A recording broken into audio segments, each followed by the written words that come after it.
Ya, jadi malam hari ini kita balik lagi ya dengan program T-Talks, Trader Talks dari Sukor Sekuritas.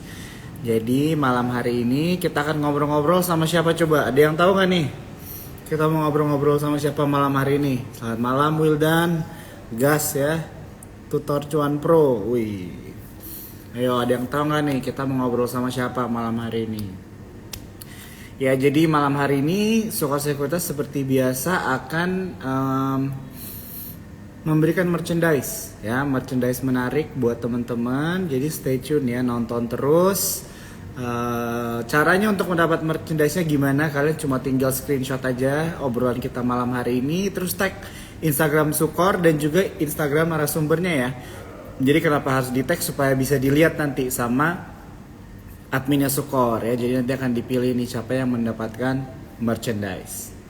Ya, hal yang simple ya teman-teman ya. Jadi buat kalian yang mau merchandise, jangan lupa ya merchandise-nya apa. Mungkin ada yang pengen tahu, buku ya teman-teman ya. Buku tentunya yang bisa membantu kalian juga lah perjalanan kalian trading dan juga invest ya di pasar modal. Ya betul ya, jadi malam hari ini kita akan ngobrol sama Om Ben ya. Kita ngobrol sama Om Ben. Jadi pasti teman-teman di sini udah tahu ya siapa Om Ben, tidak perlu terlalu banyak penjelasan ya. Jadi Om Ben itu adalah salah satu profesional di pasar modal.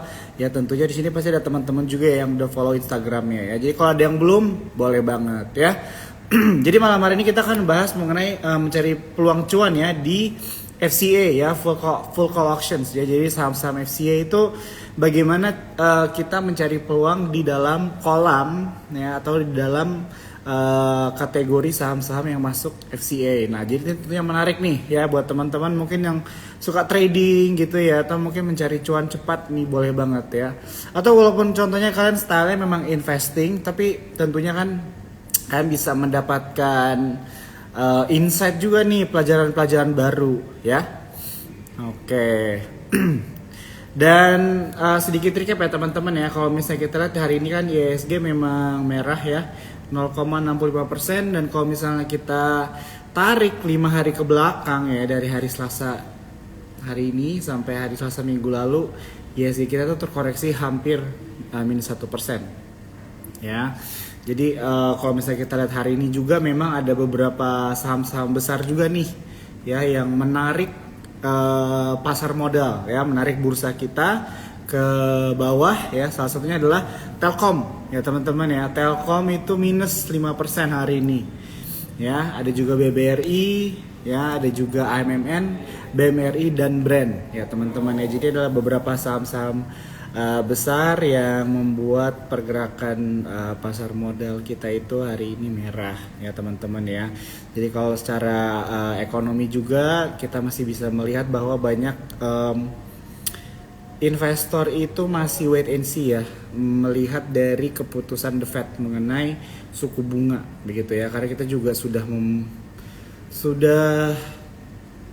di ini ya teman-teman ya, sudah melewati paruh tahun begitu ya, yang awalnya suku bunga itu dikabarkan akan 5 kali turunkan, sekarang 1 kali pun belum ya teman-teman ya. Jadi tentunya ini menjadi sesuatu yang diantisipasi juga ya. Dan ada juga beberapa data-data ekonomi yang keluar secara domestik maupun global yang tentunya juga mempengaruhi pasar modal. Dan juga kita bisa memperhatikan laporan-laporan keuangan ya untuk kuartal ini yang sudah mulai keluar. Nah, jadi buat teman-teman inilah beberapa sentimen yang mungkin kalian bisa research sendiri juga ya, mempelajari lebih dalam mengenai sentimen-sentimen yang ini. Apalagi buat kalian yang mungkin looking for investing for a long time ya, atau mungkin jangka waktunya yang lebih panjang juga boleh diperhatikan. Nah, teman-teman seperti biasa ya, nanti akan ada sesi tanya jawab. Jadi jangan nunggu sampai sampai di akhir-akhir baru bertanya ya teman-teman. Kalau ada pertanyaan langsung aja type di komen, nanti aku cariin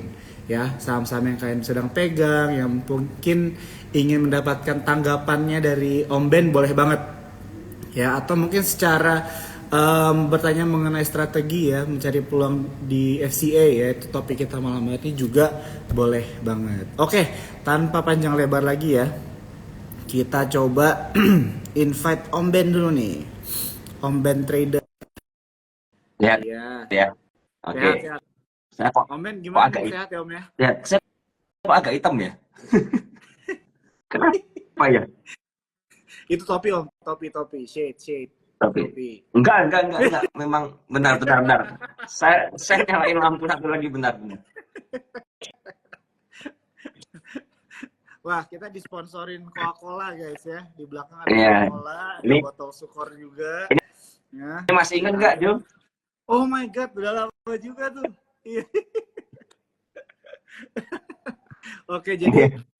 Om Ben, as usual ya, walaupun Om Ben ini bisa dibilang sebenarnya sahabat Sukor juga gitu ya.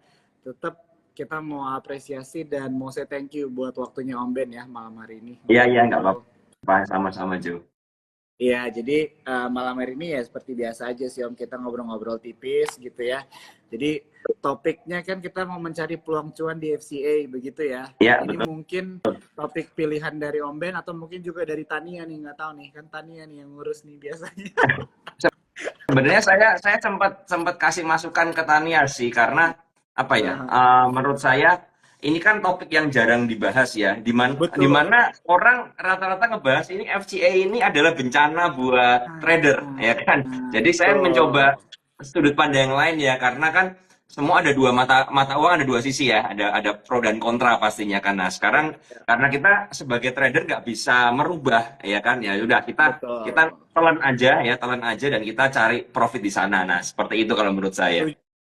Setuju banget Om. Jadi memang kita itu di pasar modal harus bisa beradaptasi ya. Jadi tidak bisa melihat sesuatu itu hanya dari satu sisi ya teman-teman. Ya namanya mencari peluang cuan itu memang kita harus bisa mengubah angle-angle kita melihat suatu kondisi begitu ya Om Ben ya. Dan Ya, tentunya di FCA ini tetap ada peluang-peluang cuan juga. Nah makanya malam hari ini ya teman-teman kita akan belajar-belajar yang ngobrol-ngobrol, tanya-tanya sama Om Ben. Ya, jadi sebelum kita maju dengan pertanyaan-pertanyaan, teman-teman aku mau ingetin sekali lagi ya, buat kalian yang mungkin nanti lagi berhalangan nonton atau mungkin yang mau harus pergi dulu gitu ya, jangan khawatir karena IG Live ini direkam. Ya, jadi kalian bisa nonton nanti lagi ya setelah IG Live ini selesai karena akan di-save di Instagramnya Sukor Sekuritas ya. Oke, Om, sebelum kita masuk ke topik, seperti biasa aku mau nanya nih tanggapannya Om melihat IHSG gimana nih Om? Bursa kita hari ini minus gitu kan, kayaknya agak loyo dan surprisingly tiba-tiba Telkom minus 5% gitu kan. Banyak juga saham-saham besar yang hari ini banyak minus juga. Jadi boleh di-share nggak nih tanggapannya Om buat teman-teman yang nonton malam hari ini?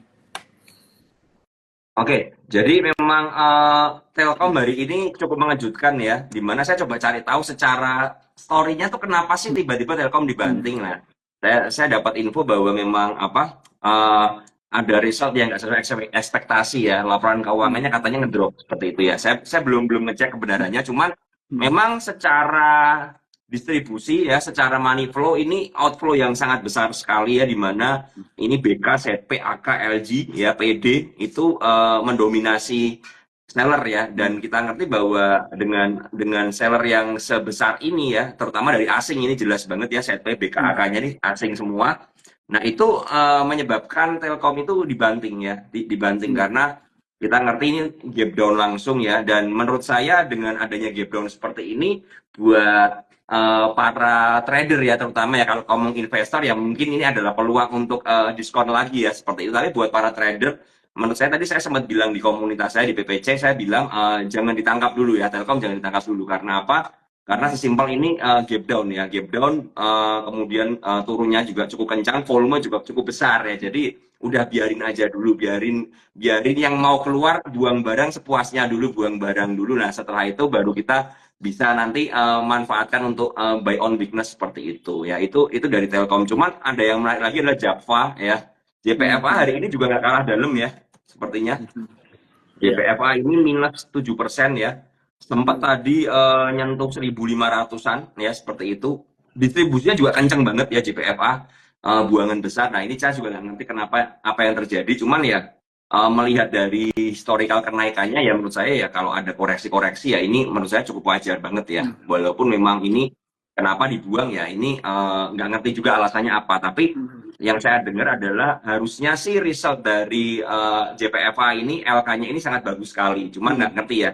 Kalau sangat bagus sekali, kenapa malah dibanting seperti ini? Apakah nggak sesuai ekspektasi atau apa yang kita kurang tahu seperti itu. Jadi dengan adanya buangan seperti itu maka IHSG ya terkoreksi banget dan tidak ada power ya saya rasa hari ini ya, apalagi brand yang biasanya ikut menopang juga sedikit goyang ya seperti itu, tapi walaupun akhirnya bisa closing hijau tipis tapi ya nggak banyak membantu IHSG.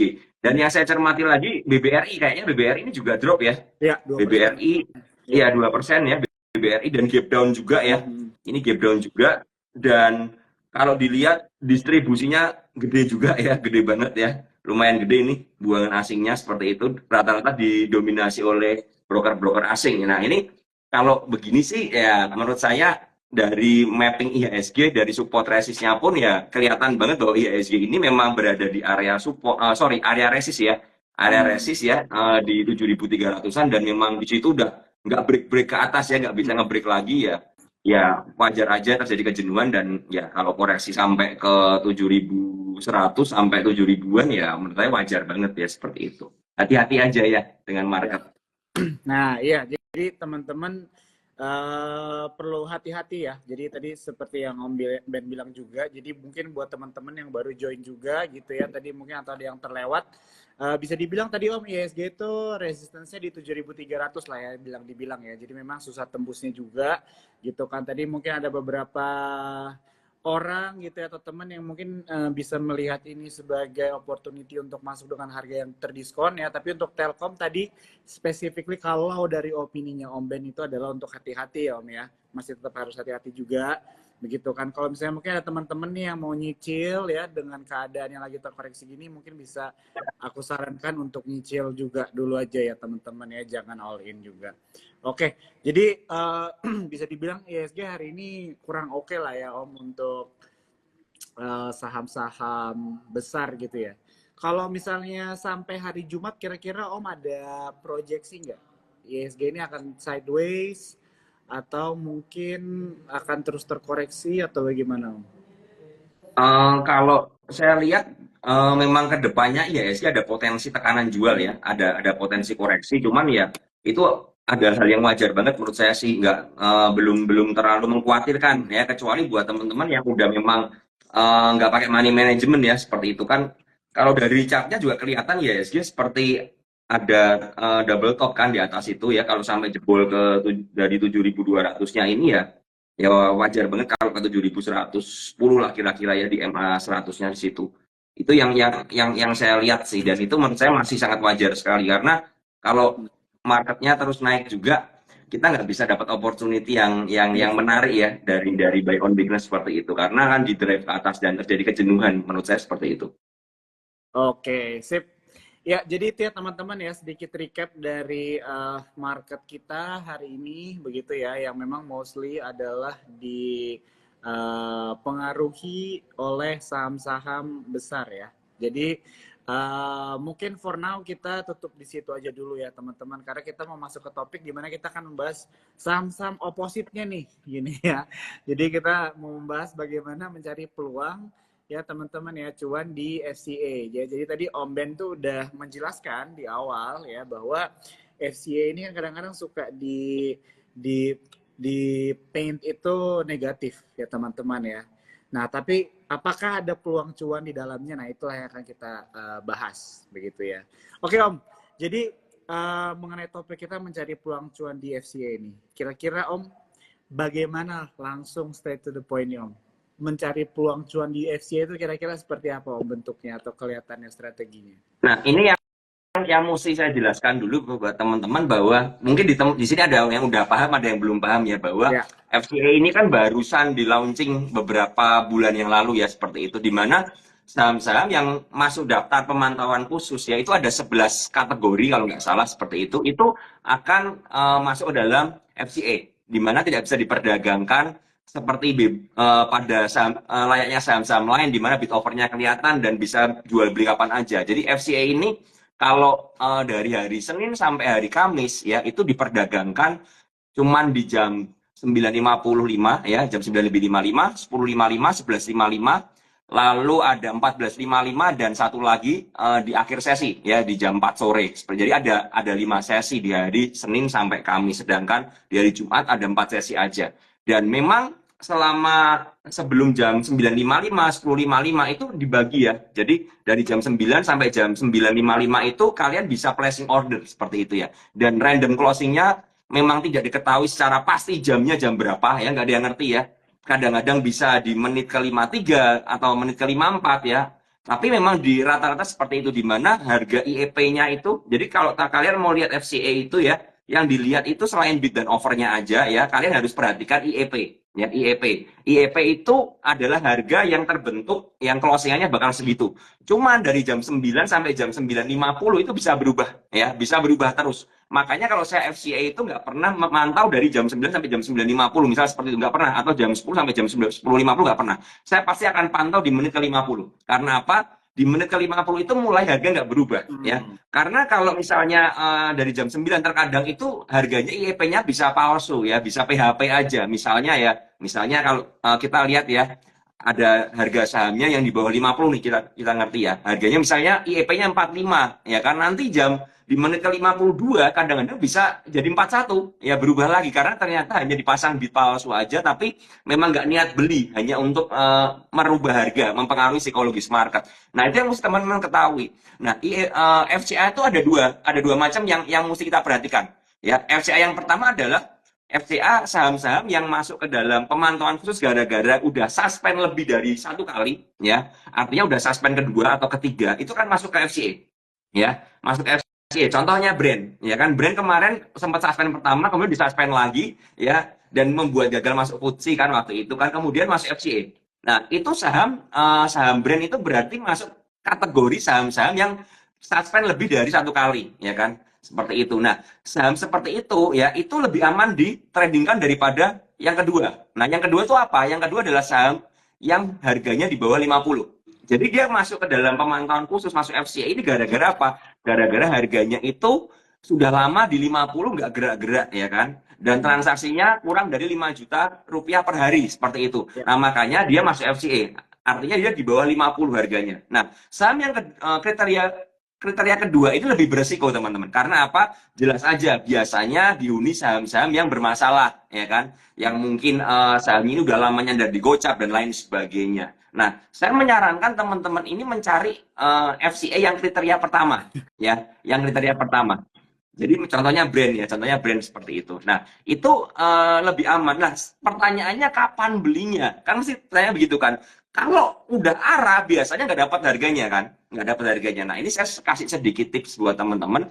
Kalau teman-teman memang yakin sebuah saham ini udah cukup oke, ada akumulasinya ya kan, dan ketika di hari dimana dia udah kebuka IEP-nya udah nggak ARB ya, kita boleh berspekulasi di situ. Ya, ingat ya, saya ngomong di sini disclaimer on, tidak berarti ketika kita beli harganya, ketika IEP-nya nggak ARB itu langsung naik, nggak. Tapi yang saya ngerti adalah ketika udah ARB, misalnya ARB 3 kali atau 4 kali, di hari keempat ya, kemudian ada yang bongkar ARB-nya, berarti ada fund masuk, ya kan? Ada inflow masuk, seperti itu kasarannya kan. Nah, kita yang ngikutin inflow itu teman-teman. Contoh nih, saya di brand itu dapat di harga 5.500. Kenapa saya begitu? Saya bisa dapat di 55? Karena memang ketika IEP-nya nggak ARB, saya melakukan spekulasi buy. Tentu saja ya, kalau kita melakukan spekulasi buy harus siap yang namanya cut loss, ya kan? Ya. Dan ingat, jangan pernah all in. Jangan pernah all in. Karena apa? Kalau seandainya harganya dibawa turun, kalian harus siap dengan plan B-nya, ya kan?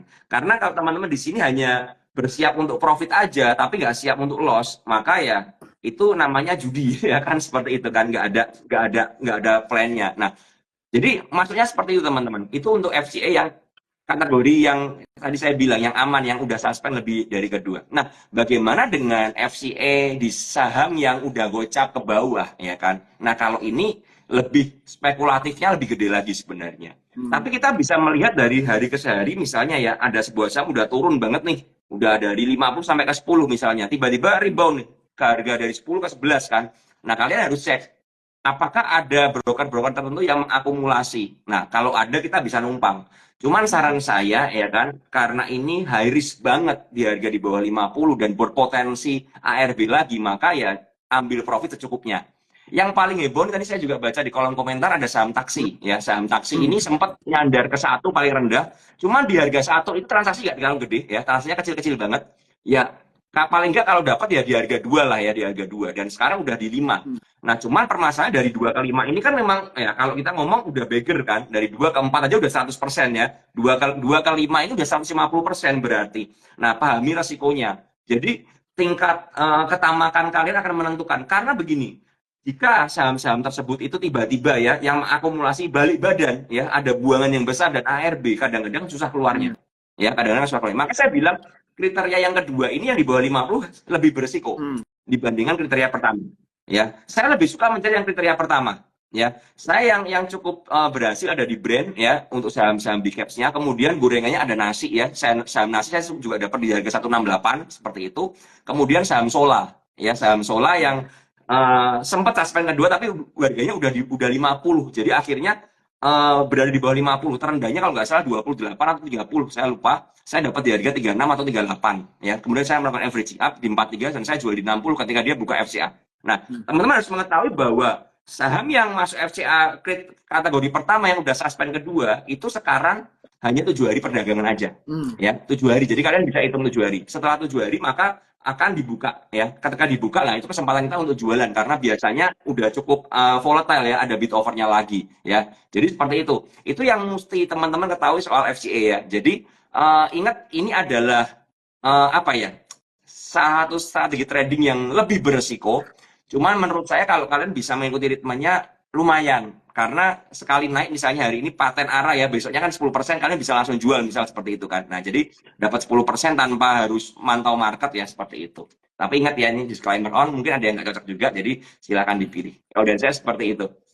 Oke, thank you Om Ben untuk penjelasannya ya. Jadi teman-teman penting ya tadi untuk mengklasifikasi juga ya. Tadi Om Ben ada mention 2 kategori ya. Yang satu begitu ya, yang very liquid yang mungkin masuk ke dalam kategori FCA itu karena contohnya tadi kan suspend begitu ya. Sama yang kategori kedua itu yang harganya bisa di bawah 50 yang lebih beresiko ya. Jadi teman-teman di sini bisa melihat ya teman-teman perbedaannya di mana. Dan tadi Om Ben juga udah specify ya, Om Ben udah menjelaskan juga Om Ben ini lebih prefer ke kategori yang mana, begitu ya. Coba teman-teman mention mungkin di komen tadi Om Ben bilang kategori yang mana nih, yang benar aku pilih dapat merchandise ya. Tadi Om Ben ada mention dia prefer kategori yang ini, gitu ya. Oke, jadi bisa dibilang kalau untuk pilihan saham dari kategori 1 sama 2 itu sebenarnya bisa dibilang yang kedua lebih banyak kali Om ya sebenarnya ya. Iya. Jelas yang kedua lebih banyak karena di bawah gocap. Cuman ya kembali ya tadi saya bilang ya, ini resikonya lebih gede lagi. Seperti itu.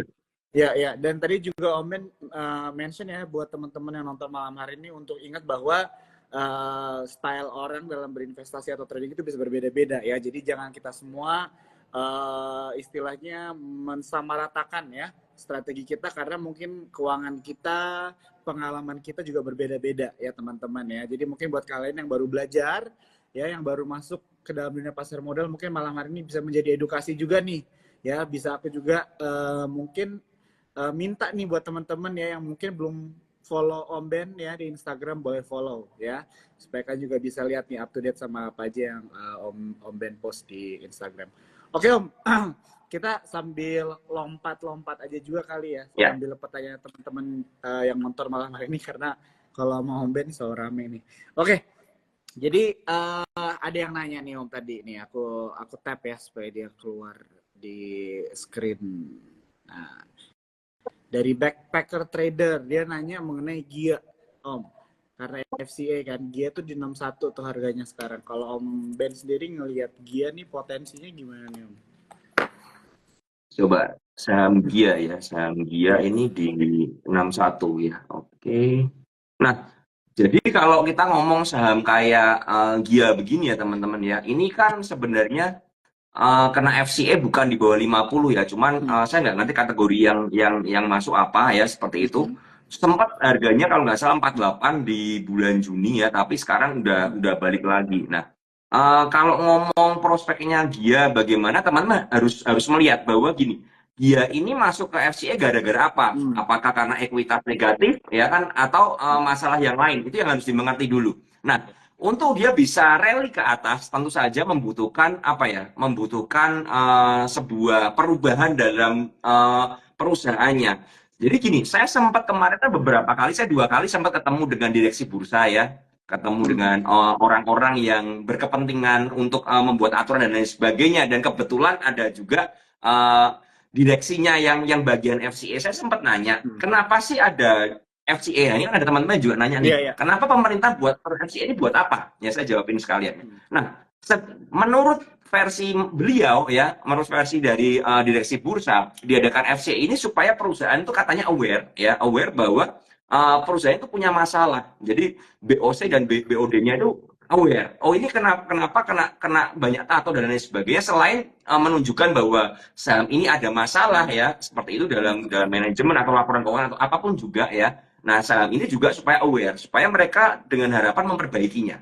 Ya kan, dengan harapan memperbaiki. Tapi kan tentu saja kita mengerti tidak semua perusahaan memiliki kemampuan dan kemauan untuk memperbaiki perusahaan tersebut. Karena jelas ya, kalau misalnya ekuitas negatif kan tentu saja berkaitan dengan keuangan. Nah, jelas dengan keuangan seperti itu berarti kan membutuhkan bahwa perusahaan ini harus benar-benar sehat dulu kan, seperti itu. Nah, makanya untuk yang kasusnya dia seperti ini, setahu saya dia ini ekuitasnya negatif ya, seperti itu. Nah, dan memang banyak masalah juga yang di dalamnya ya, tentu saja dengan manajemen dan lain sebagainya. Nah, itu membuat ya, kalau ngomong prospek masa depan dia bagaimana ya, ini agak susah ya, agak susah seperti itu kan. Nah, cuman kalau teman-teman punya harga barang di atas ya, itu menurut saya agak berat ya, agak berat. Tapi kalau misalnya teman-teman sempat beli di harga 50 atau 60 ya, ya so far selama ini dia ini kan masih dijagain di atas 50-an ya, di atas 58 kalau nggak salah ya. Jadi menurut saya masih cukup oke juga seperti itu ya. Sambil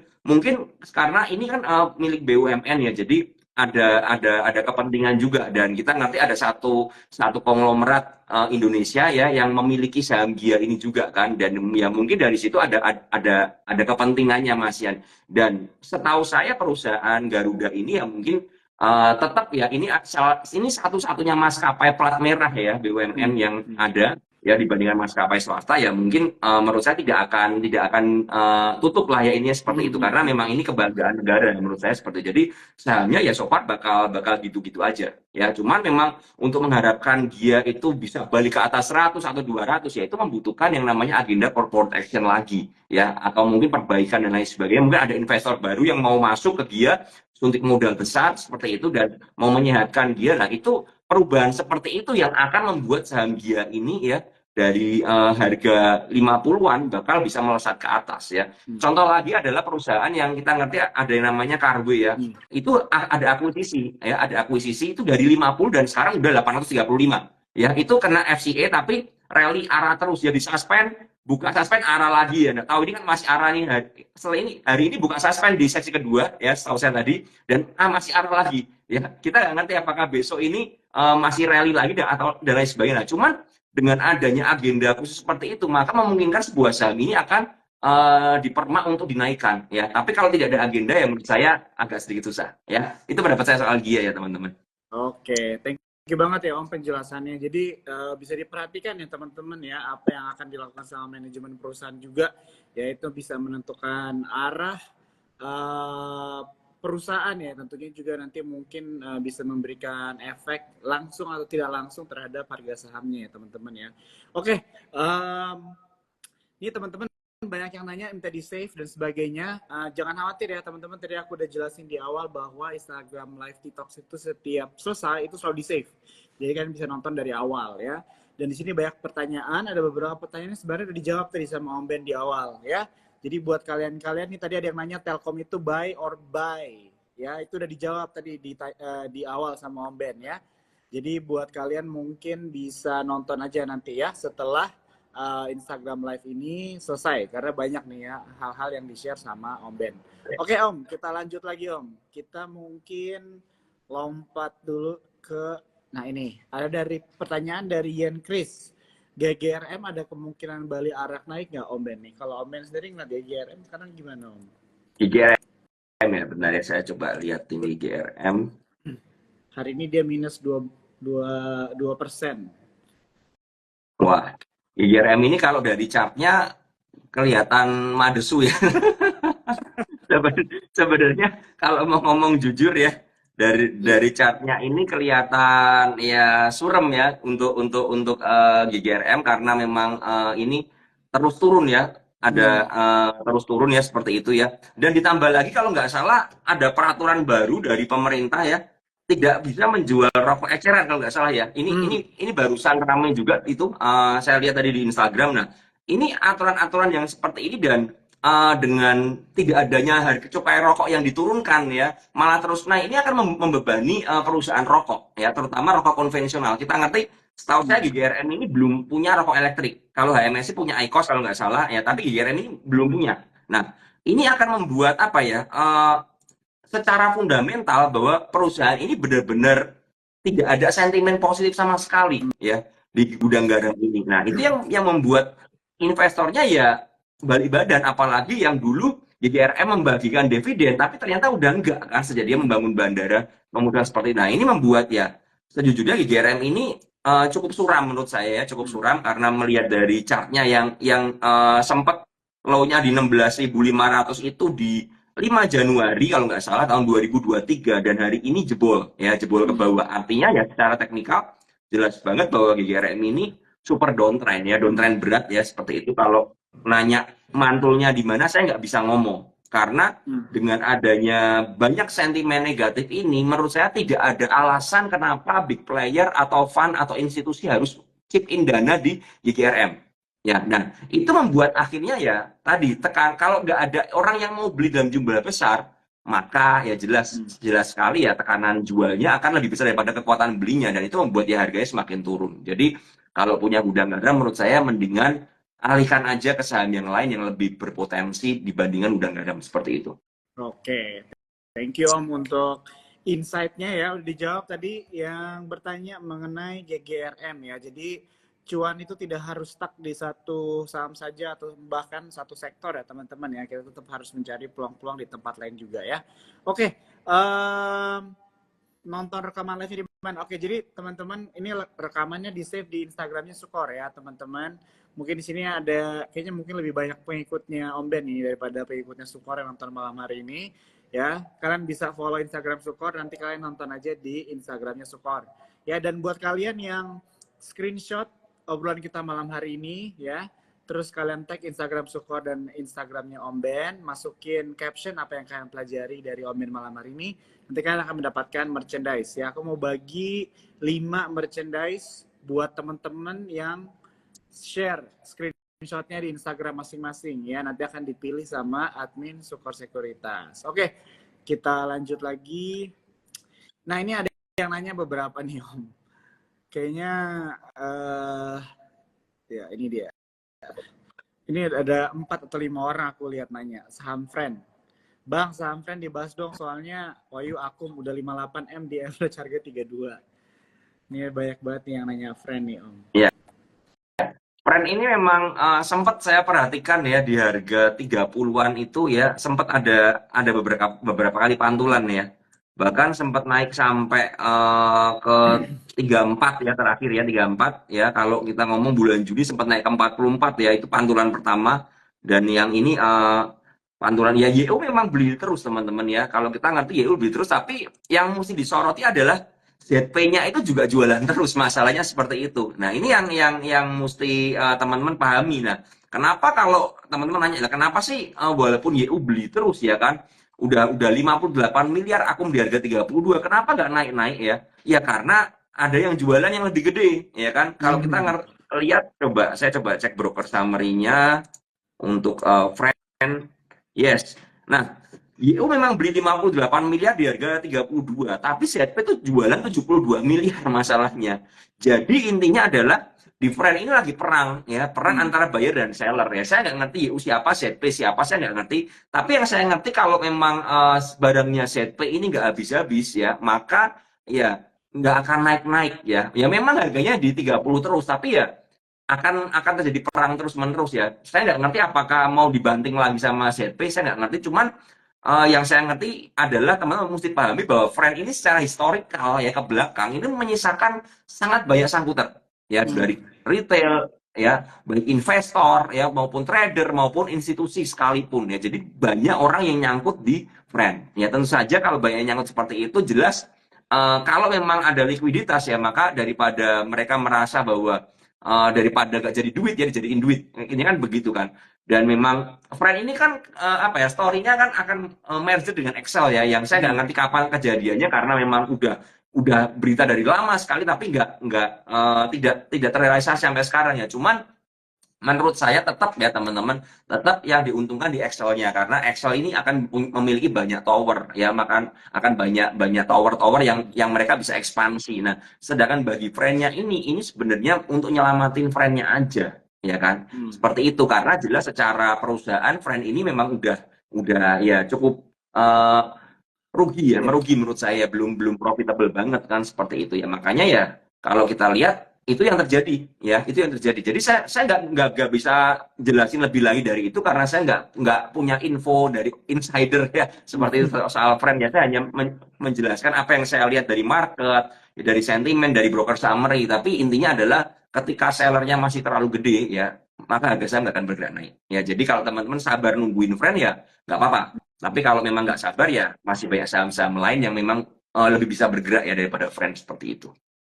Oke, ini buat teman-teman tadi yang bertanya friend ada cukup banyak ya. Jadi sudah dijawab nih sama Om Ben ya. Buat teman-teman mungkin juga yang baru join, aku remind sekali lagi ya, ini Instagram live-nya direkam, jadi jangan khawatir, kalian bisa nonton dari awal ya. Tadi di awal juga Om Ben sudah banyak menjelaskan mengenai tanggapannya ya, mengenai market kita saat ini. Oke, kita coba nih ya, lanjut lagi. Nah, tadi nih ada yang nanya bagaimana cara beli saham FCA. Tadi udah dijelasin ya teman-teman ya di awal ya. Sesi-sesinya bagaimana ya teman-teman ya. Oke, Om aku mau nanya nih. Kalau tanggapannya mengenai Goto gimana nih? Hari ini dia naik 1,85%. Goto.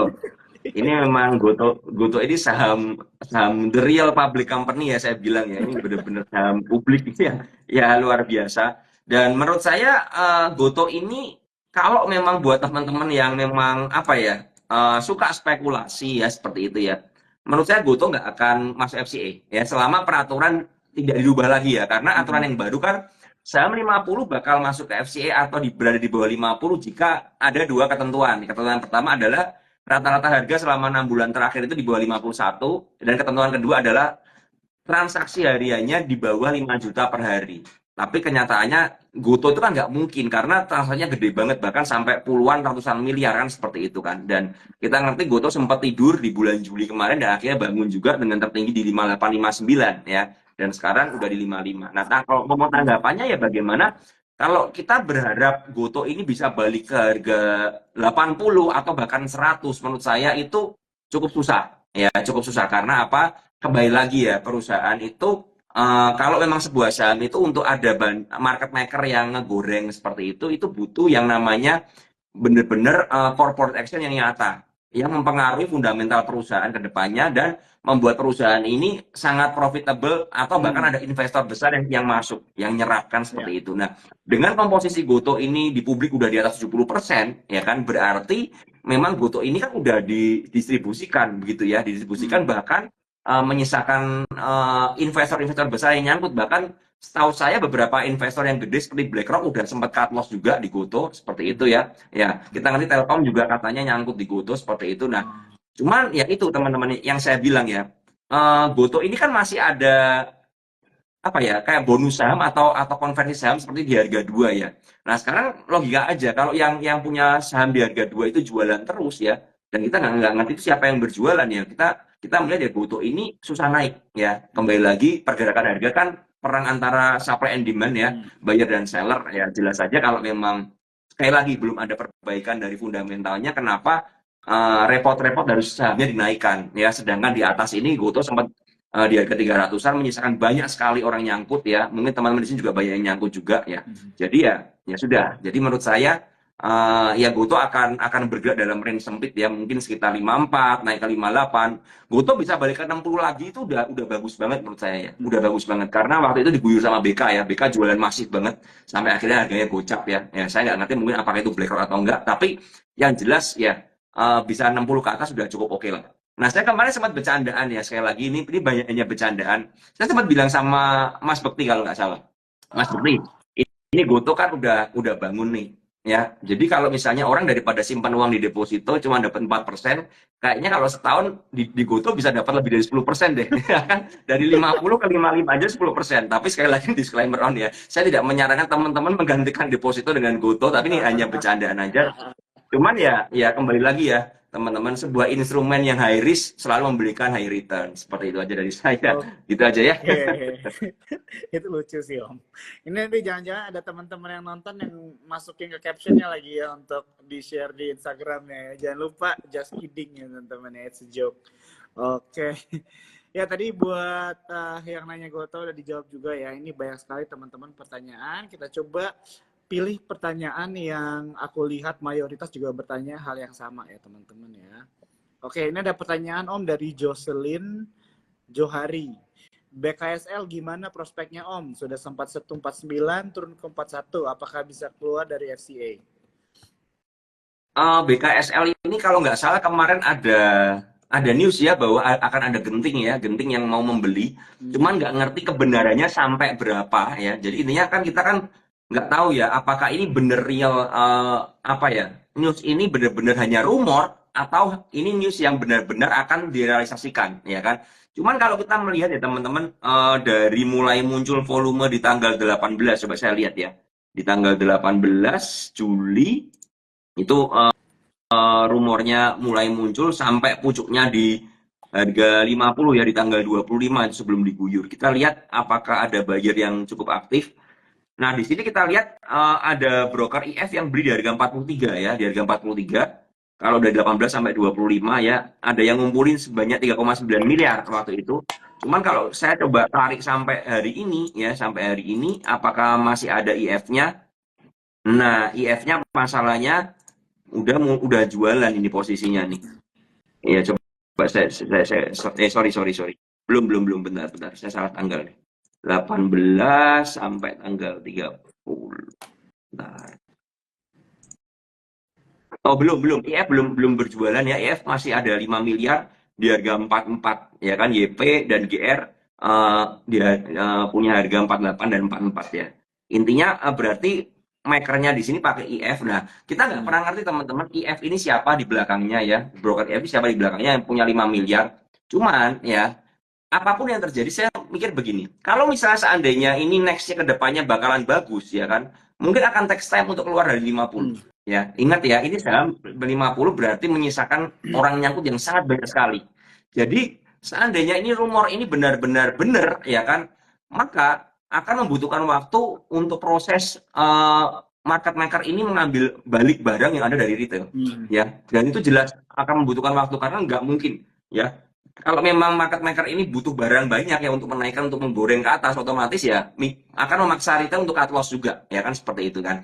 Dan untuk harganya bisa keluar dari FCA, maka BKSL ini menurut saya harus berada di atas 50 selama 6 bulan. Ya kan, selama 6 bulan.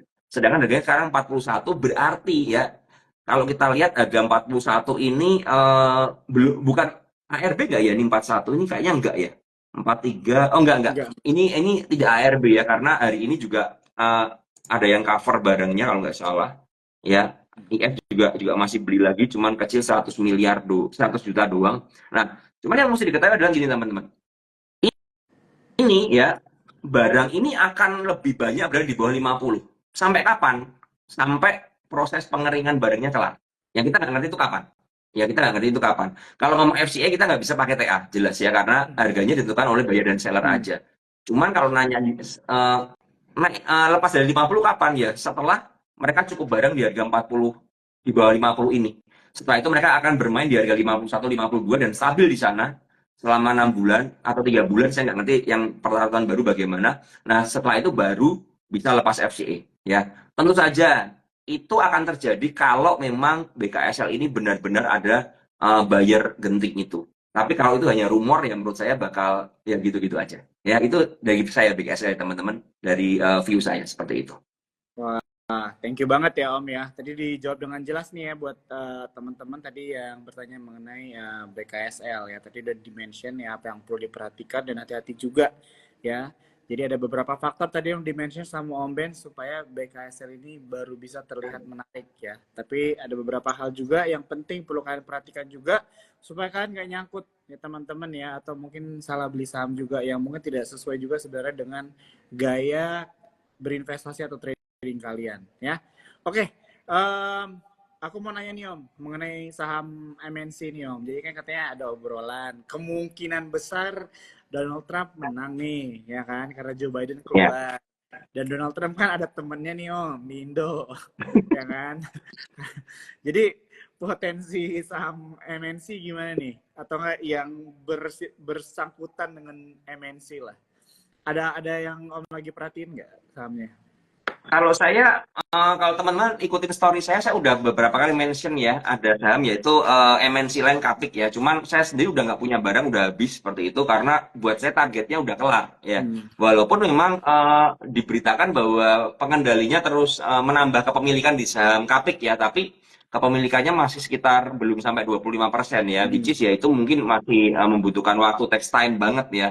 Dan dari historical harga, Kapik ini udah dari 50 ya, 1 Juli bangun, dan sekarang tadi sempat tertinggi 129 dan sekarang di harga 120 ya, dengan ya broker EP masih beli terus ya, seperti itu kan. Nah, cuman permasalahannya adalah kalau kita tarik dari awal bangun sampai sekarang ya, tanpa menghitung adanya crossing barang antara EP dan broker lain ya, seperti itu ya, maka EP ini punya average 98 ya, sekarang 120, which is ya kalau ada penurunan sampai 20% ya itu bisa banget, dan itu terjadi ketika kemarin ya teman-teman, turun dari harga 120 berapa ini, 123 ya sampai terendahnya 90 ya, menuju harga average EP waktu itu ya, broker EP ya di harga 90, dan rebound dari 90 naik ke 129 ya, seperti itu. Jadi saham ini cukup tricky ya, MNC ini grupnya cukup tricky. Tapi kalau ngomong apakah ini ada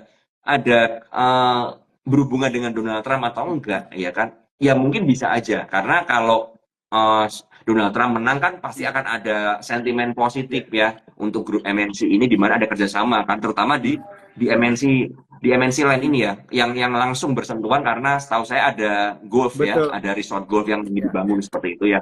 Dan memang kabarnya akan beroperasi, kalau saya lihat dari news, Oktober kalau nggak salah akan beroperasi. Nah, cuman ya kembali lagi, ya kalian harus lihat fakta bahwa memang akumulasi di harga 98 dan sekarang 120, maka ya bersiap kalau misalnya kalian mau beli di sana ya ada koreksi-koreksi yang cukup ekstrim ke harga 105 misalnya, itu ada hal yang wajar banget ya.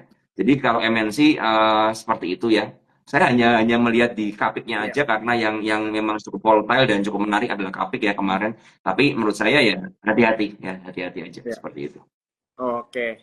Thank you Om untuk penjelasannya yang mengenai Kapik ya. Tadi juga udah membahas sedikit tentang hubungannya MNC dengan Donald Trump nanti kalau ya teman-teman ya, kalau terpilih menjadi presiden gitu. Oke. Teman-teman di sini aku lihat pertanyaannya udah mulai banyak yang terputar nih ya. Tadi ada nanya Telkom lagi nih. Telkom tadi udah dijawab ya sama Om Ben. Sekali lagi aku mau ingetin nih buat teman-teman ya yang nonton rame nih kalau Om Ben. Jadi supaya kalian jangan miss apa yang Om Ben udah share dari tadi, kalian bisa follow Instagram Sukor. Nanti rekaman ini, IG Live ini tuh akan ada di feednya Sukor Sekuritas ya. Jadi kalian bisa nonton tuh ya. Ada beberapa saham yang dibilang Om Ben menarik, tapi juga ada yang dibilang no juga kurang menarik, sama ada tanggapan-tanggapan mengenai market ya saat ini juga ya. Oke, Om, kita tinggal 2 menit lagi. Mungkin aku cuma mau tanya aja nih sama Om Ben. Mungkin kira-kira ada nggak nih advice atau tips buat teman-teman yang nonton malam hari ini di saat market kita ini sebenarnya bisa dibilang masih kurang gimana gitu Om, ngerti lah Om ya. Jadi kira-kira ada nggak nih yang bisa di-share nih buat teman-teman semua malam hari ini? Ya, kalau saya melihat yang market ini agak cenderung sepi ya, ditambah lebih banyak tekanan jual ya. Plus kalau kalian perhatikan saham-saham yang aneh-aneh udah mulai manggung ya, seperti itu ya. Dan Kalau saya lihat memang memang beberapa itu sangat sempet ya, kayak kemarin ada saham Dian, ya hari ada MBTO juga yang memang terpancing untuk pergerakannya naik gara-gara laporan keuangannya positif. Tapi kembali lagi ketika ditelaah tidak ada akumulasi di sana ya. Jadi benar-benar memang ini hanya digoreng aja untuk dinaikkan aja untuk hype sesaat aja, cuman biar rame-rame aja karena LK-nya bagus. Nah itu menurut saya dengan adanya saham-saham seperti itu ya teman-teman pandai, pinter-pinter aja ambil posisi ya, ambil posisi untuk manfaatkan profit. Karena jelas kalau nggak ada likuiditas, nggak ada volatilitas, kita nggak bisa dapat profit ya. Karena sahamnya nggak akan kemana-mana. Nah, saya pribadi juga akhirnya mau nggak mau mengambil peluang untuk ke sana ya. Memang dengan saham-saham seperti MBTO dan Dian ini nggak gede bisa belinya ya. Kalau mau gede ya kalian bisa cari yang lebih volatile seperti BRPT atau Brand ya seperti itu. Cuman eh, menurut saya hati-hati ya dengan IHSG yang berada di area resist seperti ini ya, dan kita lihat memang masih outflow dari asing yang masih ada terus menerus ya, karena memang sekarang kita nggak bisa menyalahkan juga asingnya, juga wait and see untuk melihat apakah nanti di bulan depan ini ada keputusan akan diturunkan suku bunga atau enggak ya kan dari The Fed seperti itu. Nah cuman ya apapun yang terjadi, kita kan sebagai trader dan investor kita harus bisa mengantisipasi segala kemungkinan ya untuk mengamankan aset kita tentu saja kan kita nggak bisa kontrol market. Nah jadi ya menurut saya, saran saya teman-teman berhati-hati, jangan pernah masuk gara-gara cuman ngebaca news, jangan masuk gara-gara katanya orang dan lain sebagainya, tapi perdalam analisa dan ilmu kalian ya, ini penting banget. Karena kalau kalian nggak menjaga uang kalian dengan ilmu dan analisa kalian, maka nggak ada orang yang bisa menjaga uang kalian seperti itu ya. Jadi jangan sampai kejebak ya. Dan ini akan juga ada kedepannya saham-saham IPO ya, yang memang ada yang IPO yang bagus ya, yang memang di maintain. Ada juga IPO yang mungkin hanya untuk ambil profit dari masyarakat aja, dari sahamnya aja, dari jualan sahamnya aja ya. Seperti yang kita ngerti beberapa saham udah nyandar di 50 kan. Nah itu teman-teman mesti pinter-pinter ya. Intinya adalah gini prinsipnya. Saya cuma ngajarin ke PPC, kalau kalian berani HK, berani FOMO, harus berani cut loss. Udah gitu aja. Kalau kalian nggak berani cut loss, jangan pernah FOMO. Ya. Artinya apa? Analisa yang benar, masuk dengan dasar pengetahuan yang benar-benar kalian udah pahami semuanya resikonya, baru kalian beli. Kalau enggak, saran saya kalian akan banyak kehilangan uang di sana seperti itu ya, dengan market yang sekarang lebih susah seperti ini. Oke, siap. Om Ben, thank you so much ya buat waktunya, advice-nya, dan juga udah bantu analisa beberapa saham dari teman-teman yang tanyakan malam hari ini. Buat teman-teman semua yang nonton malam hari ini, thank you banget ya. Jadi nanti akan selalu ada TikTok ya ke depannya, hari Jumat lagi. Jadi untuk malam hari ini kita tutup dulu TikTok kita malam hari ini. Om Ben, makasih Om. Dah, thank Oke, you. selamat Jo. malam. Malam.